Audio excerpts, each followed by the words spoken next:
හරියටම ඉංග්‍රීසි මුලට සරලව. ආයුබෝවන් යාළුවනේ. සංකීර්ණ වාක්‍ය පිළිබඳ තවත් වීඩියෝ එකකින් මම අද ඔයාලව හම්බ වෙනවා. complex sentences 3. මුලස්ත ඉංග්‍රීසි සරලව ඉගෙන ගන්න එකතු වෙන්න මාත් එක්ක ඉංග්‍රීසි YouTube නාලිකාව. හොඳයි. අද අපි එහෙනම් complex sentences ගැන තවදුරටත් කතා කරමු. අපි කලින් කතා කරා වගේ කොහොමද මේ who කියන වචනය who කියන වචනය යොදන්න who කියන වචනේ තේරුම ගත්තොත් යාළුවනේ කවුද කියන එක.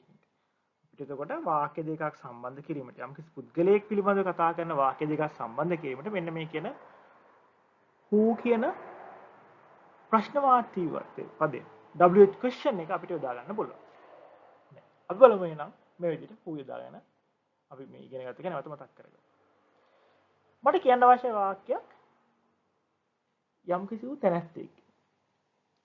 මම දන්නේ නැහැ මේ තැනැත්තා මම දන්නේ නැහැ තැනැත්තා මොන තැනැත්තද? සුපිරි වෙළඳසැල හදපු තැනැත්තා. කොහොමද මේ වාක්‍යය සකස් කරගන්නේ? I don't know the person. මම මේ පුද්ගලයා දන්නේ නැහැ. මම පුද්ගලයාව දන්නේ නැහැ. මොන පුද්ගලයාද මම දන්නේ නැහැ. මම මේ පුද්ගලයා විස්තර කරනවා. I don't know the person. මම මේ තැනැත්තා දන්නේ නැහැ. මොන පුද්ගලයාද? Who built this supermarket? ඒතර මේ පුද්ගලයා තමයි සුපර් මාකට් එක සුපිරි වෙළඳසැල ගොඩ නැගුවේ. මෙන්න මේ කියන සුපර් මාකට් එක සුපිරි වෙළඳසැල ගොඩ නැගපු පුද්ගලයා මම දන්නේ නැහැ. ඒතර අපිට කියන්න පුළුවන් I don't know the person who built this supermarket. ඒතර who කියන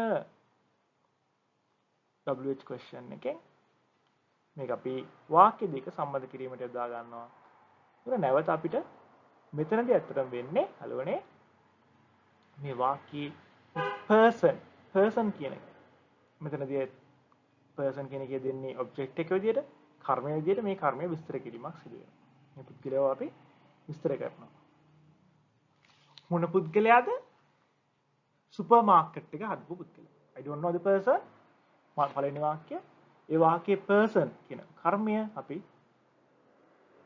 විස්තර කරනවා. Who built this supermarket කියන කොටස. මම දන්නේ නැහැ පුද්ගලයා සුපිරි වෙළඳසැල හදපු පුද්ගලයා. මොන පුද්ගලයාද මම දන්නේ නැත්නම් සුපිරි වෙළඳසැල හදපු පුද්ගලයා. ඒ වගේම තවත් උදාහරණයක් my science teacher is a good teacher. ඔන්න සම්පූර්ණ වාක්‍යයක් ඒක. මගේ විද්‍යාව ගුරුතුමා හොඳ ගුරුවරයෙක්. ඊළඟට මම කියනවා මේ විද්‍යා ගුරුවරයා මට උදව් කරා. Who helped me a lot. Who helped me a lot. අපිට සම්පූර්ණ වාක්‍ය ලියන්න පුළුවන් my science teacher is a good teacher who helped me a lot. ඔය විදිහට අපිට who කියන පදේ යොදාගෙන වාක්‍ය සකස් කරගන්න පුළුවන්. අපි බලමු යම්කිසි තැනක් ගැන විස්තර කරනවා නම් කොහොමද අපි මේ where කියන W question එක යොදාගෙන සංකීර්ණ වාක්‍ය සකස් කරගන්නේ කියලා. යාළුවනේ මට කියන්න ඕනේ මේ ඉස්කෝලේ තමයි මම ඉගෙන ගත්තේ. මේ ඉස්කෝලේ ගැන මම විස්තර කරනවා. මම ඉගෙන ගත්ත පාසල. මම ඉගෙන ගත්ත මේ පාසල. අපිට කියන්න පුළුවන් අතර වාක්‍යය. මේ මම ඉගෙන ගත්ත පාසල. කොහොමද මේ වාක්‍ය සකස් කරගන්නේ? This is the school. මේ තමයි පාසල. කොහෙද? මොන පාසලද? This is the school where I studied. I studied in the school කියන එක අපිට ඔය විදිහට සකස් කරගන්න පුළුවන්.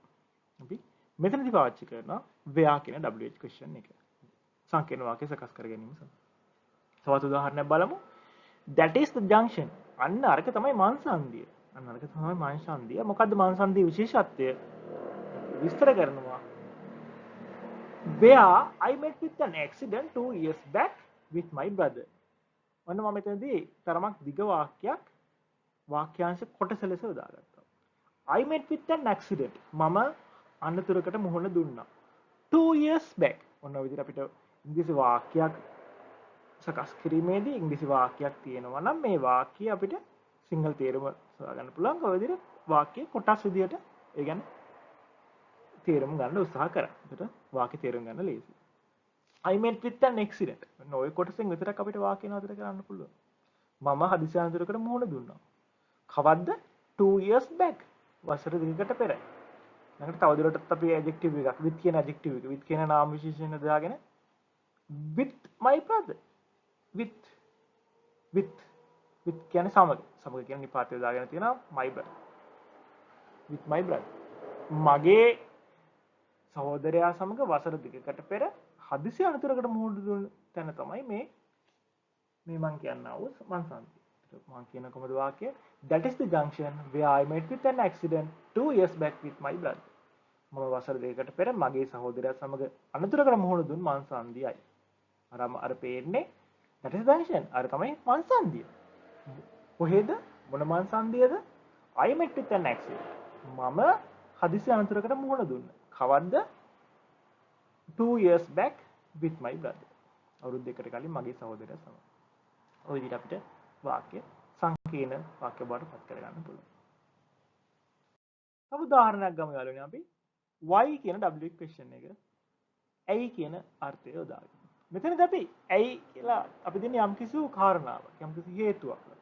මෙන්න මේ හේතුව විස්තර කරන්න අපිට පුළුවන් why කියන පදේ යොදාගෙන. මට ගුරුතුමා බයිනවා. හැබැයි ගුරුතුමා බයින්න හේතුව මොකක්ද කියලා මම දන්නේ නැහැ.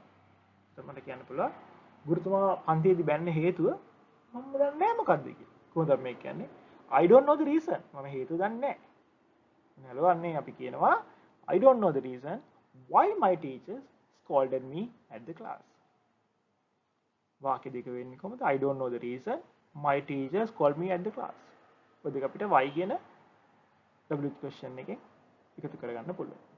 අපි ඒ reason එක හේතුව විස්තර කරනවා. හේතුව මොකක්ද කියලා. හේතුව මොකක්ද කියන එක මම දන්නේ නැහැ. අපිට why කියන එක යොදා ගන්න පුළුවන්. මගේ ගුරුතුමා පන්තියේදී මට බැන්න හේතුව මම දන්නේ නැහැ.